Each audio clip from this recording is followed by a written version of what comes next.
Hi hello welcome to Seethakka channel. ఎలా ఉన్నారు? అందరూ బాగున్నారండి? నేనైతే చాలా బాగున్నాను. ఈరోజు బఠానీ సూప్ తయారు చేయడం చూపిస్తానండి.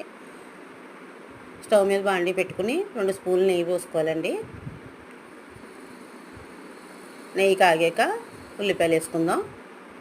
ఒక చిన్న మీడియం సైజు ఉల్లిపాయ, కొంచెం క్యారెట్ చిన్న చిన్న ముక్కల కింద, వెల్లుల్లి తొక్క తీసేసండి చిన్న చిన్న ముక్కల కింద కోసుకున్నాయి కూడా, ఒక పావు టీ స్పూన్ మిరియాల పౌడర్ అండి,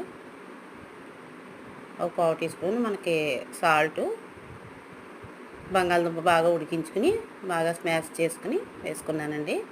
ఇది కూడా బాగా వేగాక కొంచెం వాటర్ పోద్దాం. ఈ వాటర్తో కొంచెం ఉడుకుతుందండి. దాన్ని మూత పెట్టి పక్కన పెట్టచ్చు. అలాగా